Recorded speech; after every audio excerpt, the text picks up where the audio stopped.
everyone. As I am going deeper and deeper into the subject of what lies ahead of us and how the future of work is going to evolve, I'm thrilled to have with us Meghna Pant, a multiple award-winning and best-selling author, screenwriter, feminist, journalist, and speaker.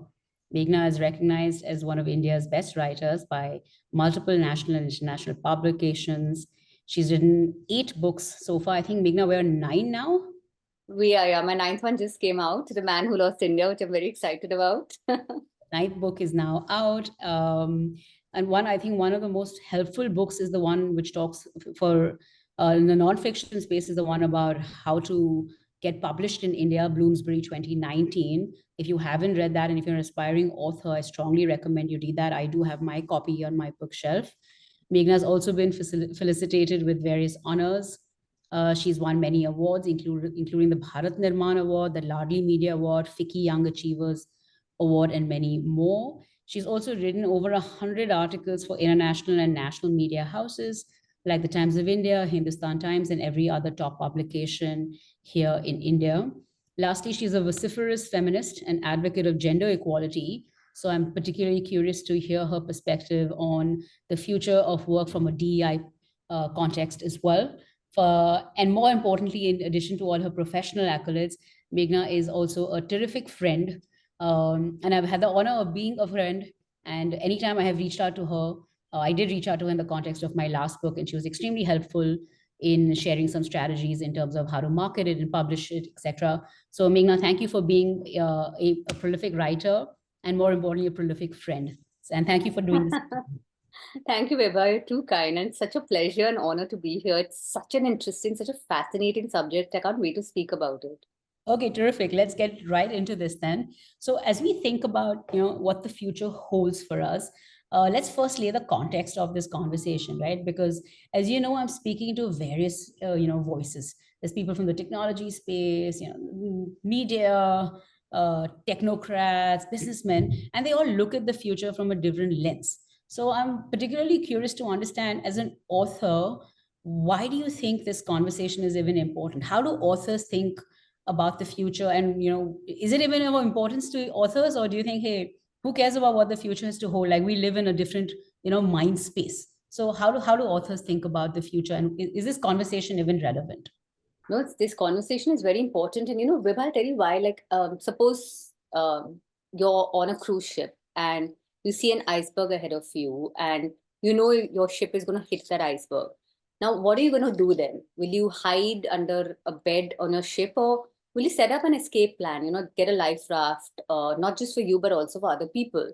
So I've always believed that change is as inevitable as like tragedy, and all you can do is to control your attitude about it.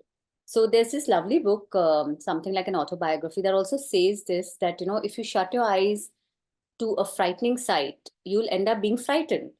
But if you look at everything kind of straight on, there's actually nothing to be afraid of. So I feel the same way about AI, but of course we are seeing so many different spectrums and ideologies and opinions come about on this subject. For example, I think Stephen Hawking is clearly against artificial intelligence. He says it's a catastrophe for humankind, that it's the worst mistake in our history, that if we have something like a super intelligence that's greater than human intelligence, that's smarter than us, we are going to be basically made redundant.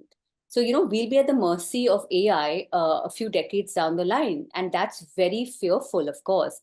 But the fact is that also, for example, we thought Y2K was real. For example, when the camera was invented, we thought painters would be made redundant, but they weren't.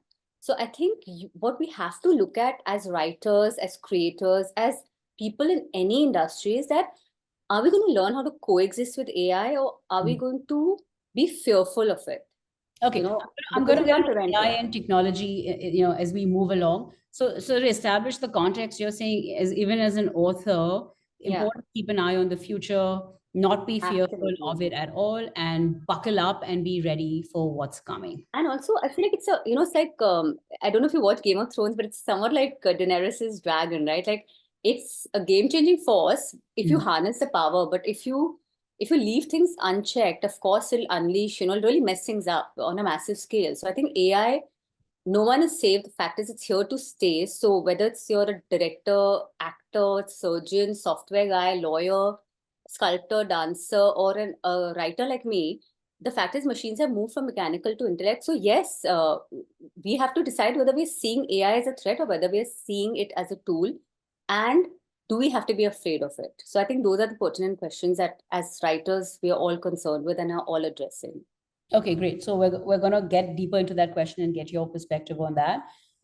So it looks like you're ready to embrace the future. It looks like you're saying, I got to put on my life jacket and the future is here to come and let's be ready for it. So from an author perspective, from a literary creative, from that belt, what do you think some of the factors are that are affecting the future of your space?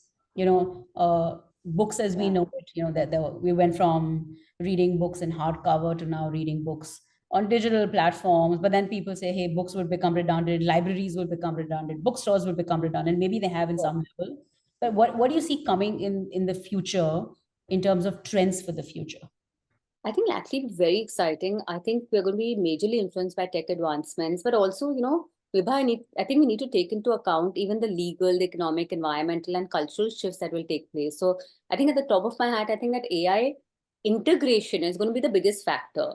So whether it's artificial intelligence, NLPs, or augmented reality, virtual reality, it's all going to change not just how data is created by people like us, but also how it's consumed. So how the readership is going to change for people like me.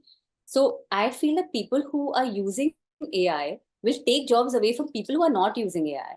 And Hmm. anything that's routine or repetitive will get automated. And that will also change, the nature of work itself, the skill sets that's required from employees.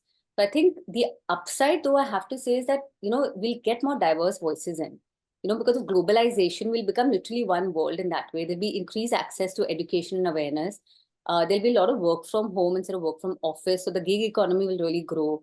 And, I also feel like the climate change that has been such a big concern for the whole world, I think that will also help create more jobs in the green industry because we're going to, overall, if you look at the work environment in the future, we're definitely going to be focused on more eco-friendly practices, renewable energies, sustainable supply chains, all of that. So But it's from a literary perspective, how is sustainability and climate going to affect writers? Are you seeing that become like the subject yeah, of your content matter? Are you seeing now books being, published or released with some sort of sustainable materials? Like where is the yeah. sustainability element from your vantage point? It'll be very interesting because if I imagine my future as a writer, like I mentioned, AR, VR, all of that is going to lead to a very different experience. So AI will be used not as a competition, according to me, but more as a companion. And I'll tell you why, Vibha, because I, for example, there's a soft AI tool that you can use apparently to write novels. So I experimented on it, of course, because I said, hey, if somebody can write my novel for me, I've saved a year of my life at least. But when I went on that, honestly speaking, at least for Indian writers, there is no competition from AI as it stands today because it's not advanced enough. It'll be a very different story 5 years down the line on 2040 that we are addressing. But as it stands today, I'll give you a small example. I input, one prompt saying that, two lovers on a field. Now, AI generated that into Daisy and Richard are sitting on a soccer field eating scones Mm. and hot dogs. And the fact is, India is such a heterogeneous country. We're such a famously, deeply, beautifully, magically complex country that nobody can replicate what we are without experiencing it. So, of course, AI has computational reasoning and rational thinking and all of that. So the IQ is very high. But the EQ of AI obviously can't replicate what human beings go through, what human emotions are. So let's be realistic that sure, it can help us say generate ideas because writing is a very lonely process. It's very isolating. So it can help us, it can also almost be like a hand-holding companion. So it can help us further our ideas. It can help us maybe edit and, correct our structure and all of that. But I don't think it can bring in the empathy, the nuance of human experiences. It can't feel sunshine on its face. It can't stop and smell the roses. So I think it's going to, as of now, be a aid more than a threat. Of course, I have to repeat that 5 years down the line, the conversation will be very different. Oh. But I am imagining also, if you think of the future of writers, I imagine it to be a very immersive experience, say, 16 years down the line, the period that you're addressing, where there'll be almost holographic images of the writer, and there'll be like this immersive, interactive experience for the reader. So it's almost like the writer will be this holographic image reading his book to you as a reader. And that's what I envision when I think of us in the future, that it'll be so immersive. So in a way that's exciting, because then you're reaching out to more people. So I feel like it will not be the death knell for the writer or the creator, but there will be many industries around it that may suffer much more. Okay, so you're saying it's more companion, more aid. You might be able to generate a few ideas from there, but Yeah. it's also like a level playing field, right? So you have the same access as anyone else. Now, how do you take, if this information was privy only to you as an author, then maybe you'd say, hey, it's only owned by 10 people. But now, if it's a level playing field and everyone has access, you still need the writer, author, creator to take that content and spin it into something that's still original.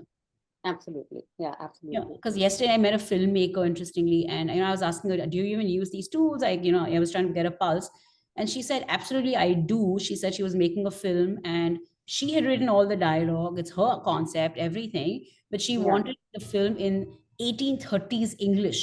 So she said she put the whole script into this AI tool, and she pressed a button, and now she has all the dialogue in that dialect that she was looking for. So it goes to your point, right? Like it's an aid, Yeah. it's a companion. She said it made my life very easy. I didn't have to sit and No, but it's very sterilized. The content it's showing, see, it's going to get stronger because you're feeding it so much data, it's going to get stronger. But hmm, Vibha, the fact is, as it stands today, it's not strong enough. It's not intelligent enough because the EQ is completely lacking. So it's hmm, very formulaic writing. So, you can make out if somebody's even put up a tweet that's AI generated versus an actual human doing it, because that authenticity is not there. The nuance is not there. The human uh, language is not there yet.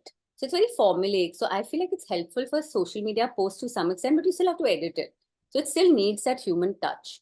okay. But the major ethical concerns that I think we should talk about also, because it's going to get worse as we go along. Hmm. Okay, so if you want to jump into ethics, let's do that. Yeah. Uh, who will own this content, right? That's the conversation right now. Who owns Yes. content that comes out of GPT? If the base level story is taken from somewhere, but then you came in and added 3 layers of it, but the base was owned by someone else. So what's going on in your mind in terms of the ethics of this? And since the content is all available to everyone else, then if you add layers of nuance to it, then does it then become your character or story? So where are Yeah. you on this dialogue? There was this author, Jane Friedman, who was deep faked. And, I'll explain how that works. So basically, she, a person tried to basically do unregulated use of generative AI technologies by making books using her name. And they were all kind of spam books. And he used her names, and the books were then published on Goodreads, on Amazon, and all the websites. So it looked like that author, the Jane Friedman, had written these books, but they were not actually coming from here. And the twist in the tale is that you can't trademark somebody's name. So, for example, Meghna Pant cannot be trademarked. So tomorrow somebody can write a book using my name. And the tricky part is that an online company they're not directly liable. They're sort of, the contributory liability is there, but they're not direct infringers. So it becomes a deep ethical issue that she's not owning the Jane Friedman cannot own the copyright of these new works that are coming out in her name. She also does not have the copyright of her own name. Nobody can help her in this for this particular issue. So all she could do is go and make a noise on social media till someone took action. So this reverse plagiarism, it's something like spam emails. So, inventions can be used, like, a lot of people feel like streaming services or social media or mobile phones or the internet are evil inventions. They're pure evil. So it really depends on your perspective. But, we all can agree that nuclear bombs are weaponized bio warfare, which we are also seeing so much of, scarily so. Uh, you know, these can be evil inventions. So I think we really have to understand that, is AI going to be as useless as diet water? Because there was so much fear of so many things that were going to happen that didn't take place.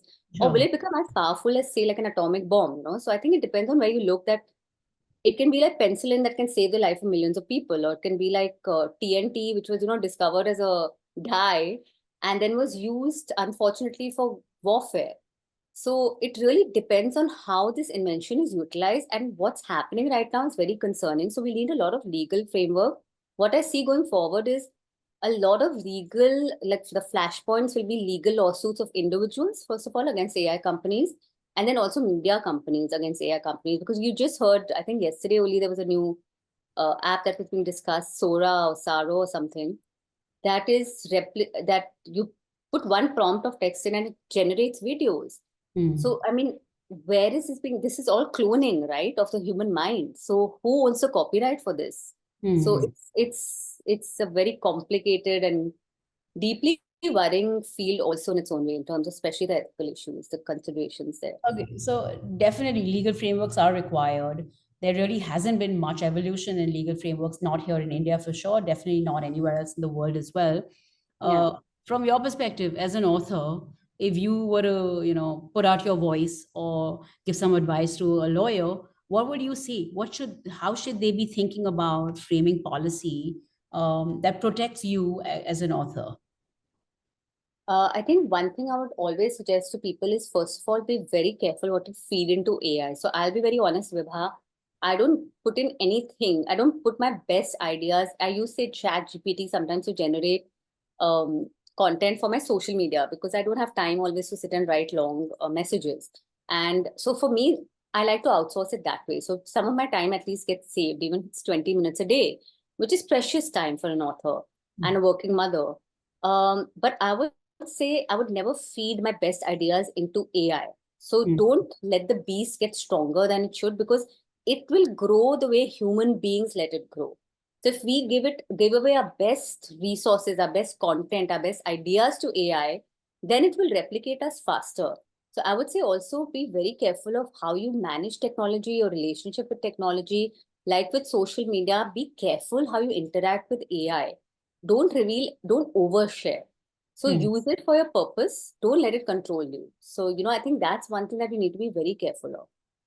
Okay, but I mean that's a little controversial. There's a fine line between what you're sharing, how much you're sharing, what Yes, you yes, consider, exactly, exactly. and if you're not going to share, but the other people sharing, but you're taking advantage of what other people are sharing, then the dialogue gets a bit tricky, right? Because Yes, yeah, absolutely. it's you're borrowing from the system, but then if you're not going to give to the system, then it's not an egalitarian world, etc. So Exactly. I guess it's okay. Okay, but anyways, that was an interesting opinion. What about books as a medium of like knowledge and sharing and storytelling? Like, where do you see the future of books overall? Like, is this thing going to exist? Are people going to read books in like 5, 10 years? Or do you think we're just going to be watching content and consuming stuff through our meta glasses? Like, what's going to happen? What's the future of books? I've been asked this question a lot of times. I have to tell you that I really believe stories don't need a medium. Stories just need to be told. So it doesn't matter whether you're telling a story through a book, through a streaming service like a series, web series, or a movie, or oral storytelling, which is the history of India. Stories just need to be told. So I Mm, feel like I said, in the future, I imagine in futuristic storytelling where we're integrated with AI, storytelling will be so deeply enmeshed with it. People still want to hear stories. That's why social media is so popular, because it sort of seeps into the human story on an everyday basis. So if you say, will paper books be dead? I think yes, definitely down the road. I don't think people are going to read on paper the way they did earlier, because there'll be this augmented reality, this very immersive experience, an easier experience for readers to access words. And I think it will in fact move intermediaries, like suppose editors or studio movie heads. In fact, they stand to lose their jobs, because now a person like me, a content creator, basically a writer, can directly reach the reader through artificial intelligence. So I can be in a reader's living room in my holographic image in a matter of seconds. So I can publish a book right now, and the next second I'm reading that in front of a reader. Because of VR and AR and AI and LPL, all of that technology put together. So I think stories are not going to be dead. Book formats may be made redundant, but there's been a death knell called out for books so forever. many times, that Yeah. audiobooks are going to make paper books redundant. It's not happened. Ebooks are going to make paper books redundant. It's not happened. So I think people still like the touch and feel and smell of books. I know I do. I love it. I can't, I've got a Kindle. I never use it. I need to touch the paper and hold a book. But I don't know future generation. I don't know if they'll think the same way. But I don't think it'll be the death of stories at all. I think stories will be told no matter what the medium is. Okay, I love that. That's a very beautiful thought. The medium might change, but the art of storytelling will Yeah. continue, and that's something that's been around for generations.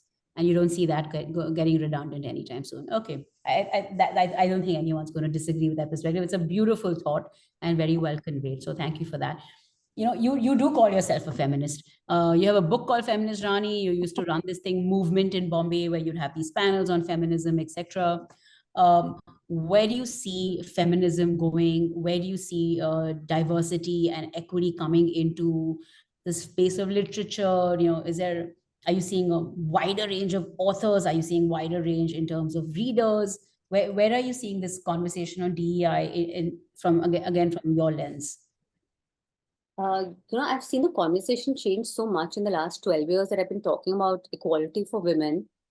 For example, Vibha, in 2015, I wrote an article about, I'm a domestic abuse survivor, and I wrote an article about domestic abuse. And that time it was still a taboo to talk about such private issues in public.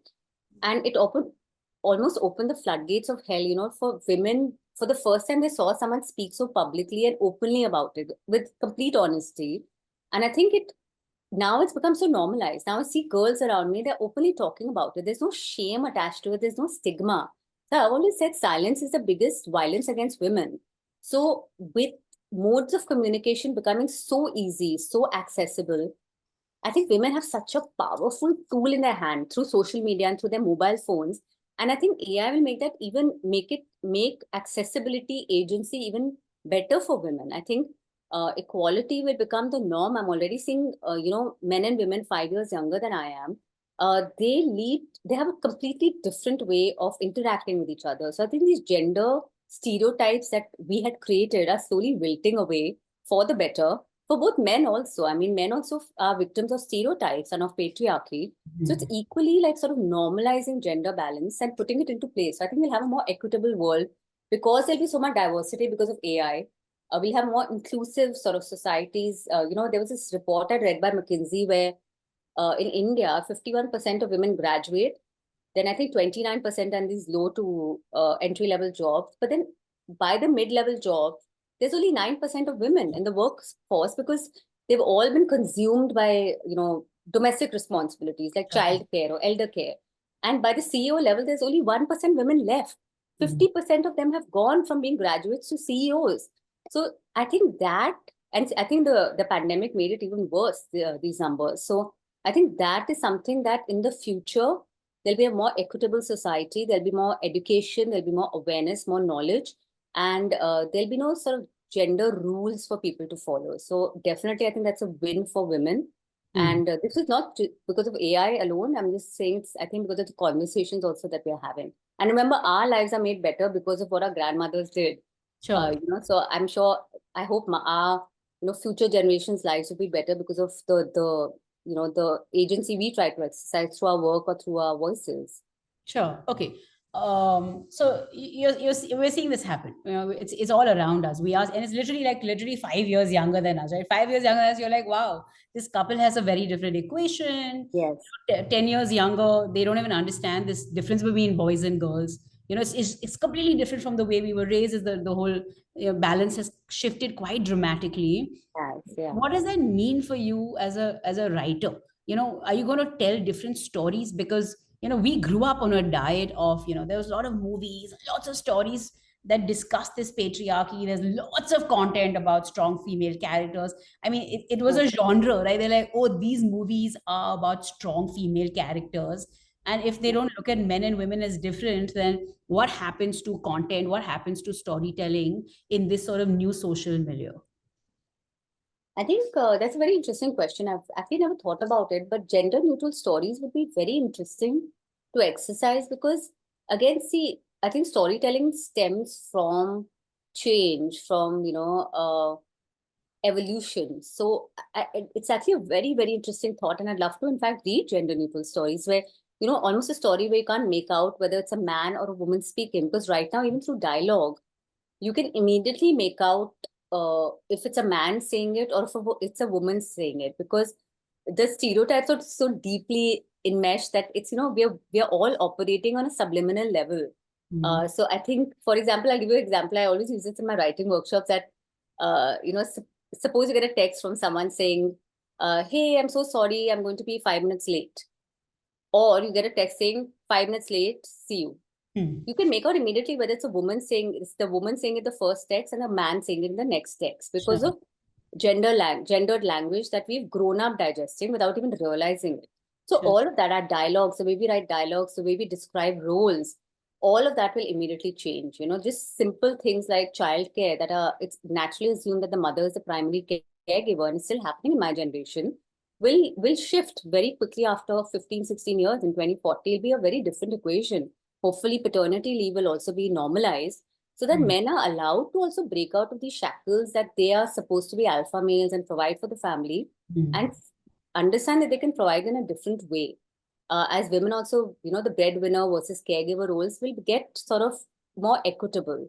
So it'll be Okay. very interesting to see then, how the gender roles change and how this seeps into our stories.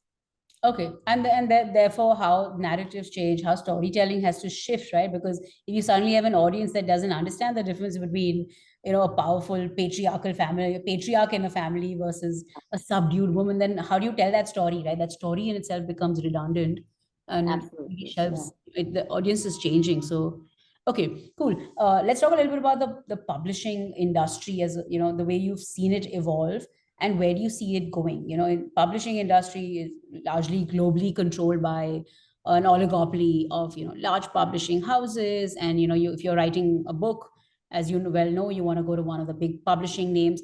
Where do you think this will go? Do you think they'll still be around? You still they hold the power, or because of the forces of digitalization, now you'll be able to, so as you were saying, put out your book on through the metaverse directly to consumer? Like, how do you see this shaping up?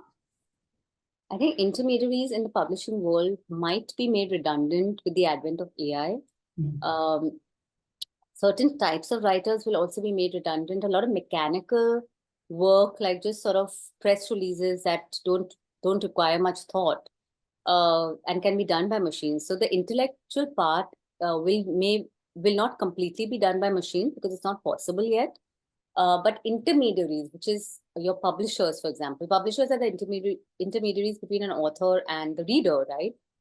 So the fact is, if the author can directly reach the reader, because paper books are no longer required, so you've done away with the whole printing process, you've done away with the whole distribution and marketing efforts, and it all moves to online. Like I said earlier, I can upload my book and you can have it in your, the author reading it in front of you in a matter of seconds.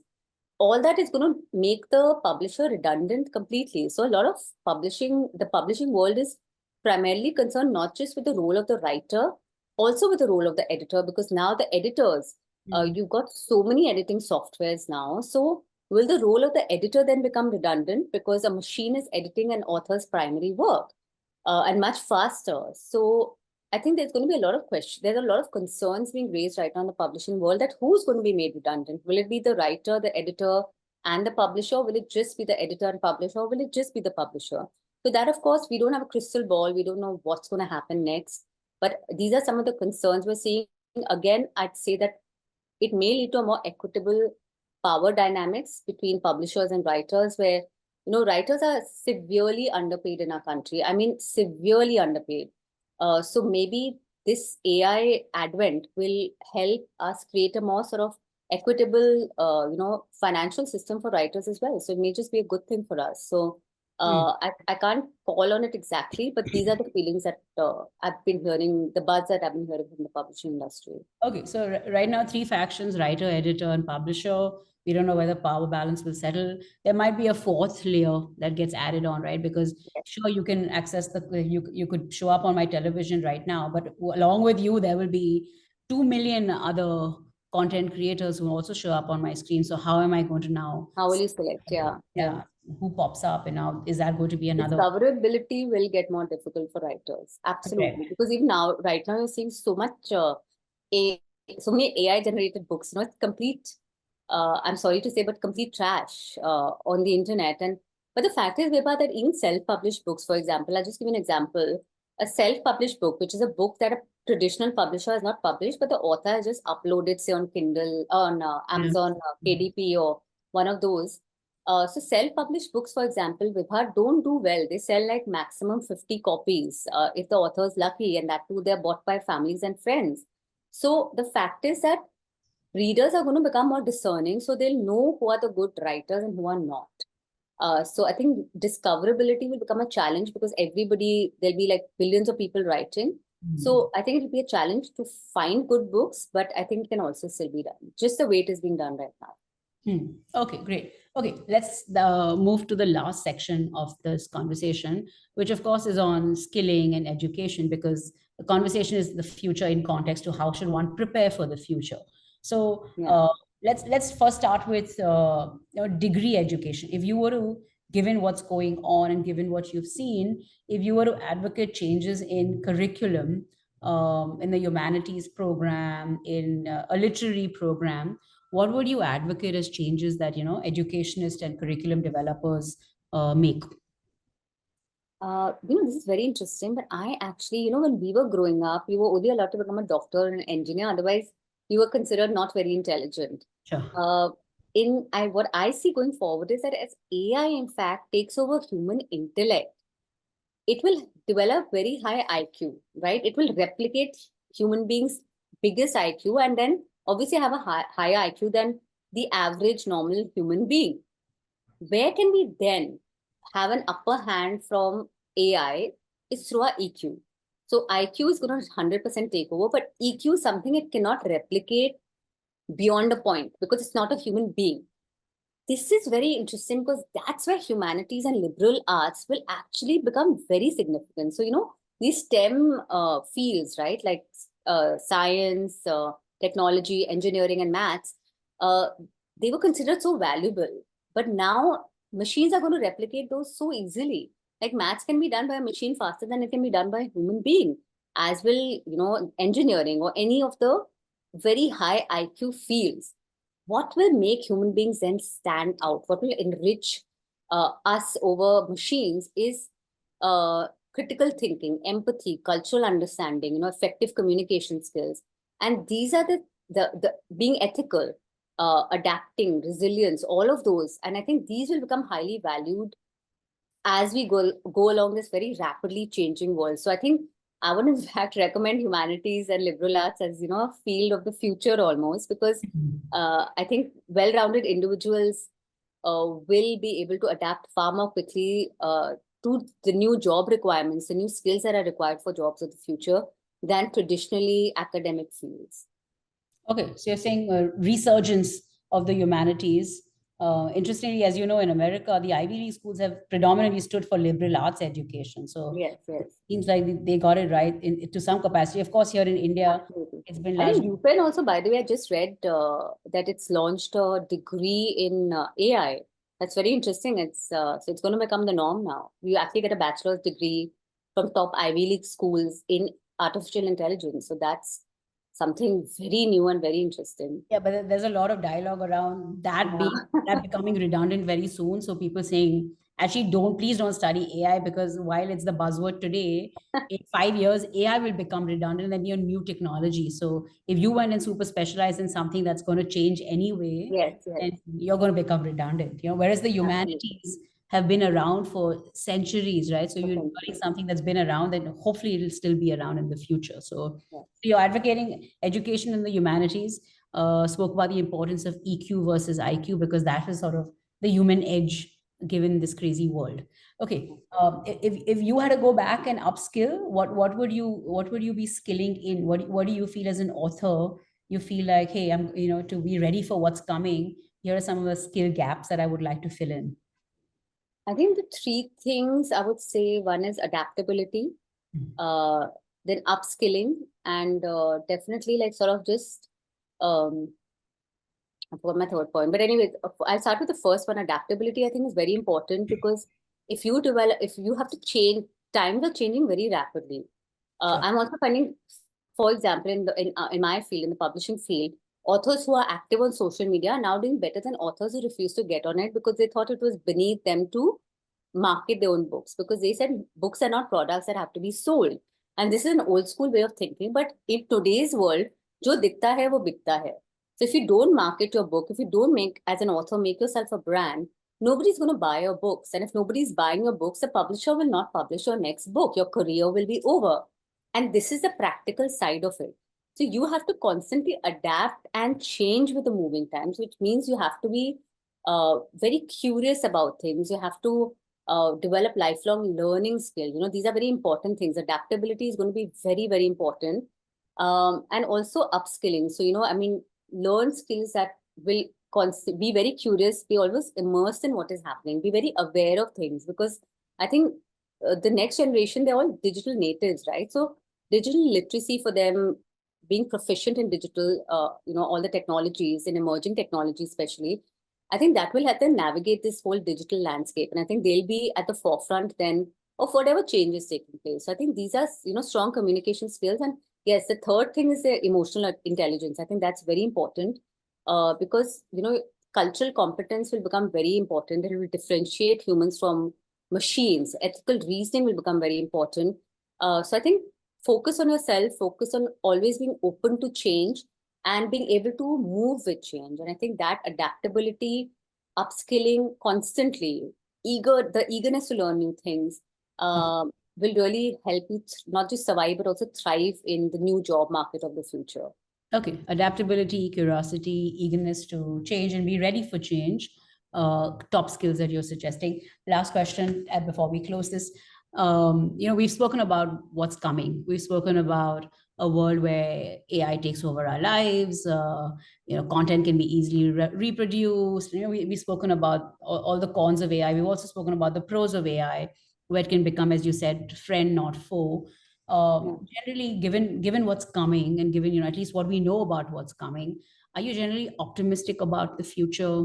Are you concerned? Like, what is your pulse? What is your gut? Are you where do you stand in this spectrum of, oh, I'm super excited about what's coming versus, hey, I don't like the sound of what's coming? Like, where do you stand on this? So I'm a very practical person, despite being an artist. So I've always adapted to change. For example, fewer people are reading books and more people are watching, say, streaming services. So now I've started focusing a lot from not just writing books, but also writing for web series or movies, right? Because that's where the change is happening. That's where content is being consumed the most at this period of our lives.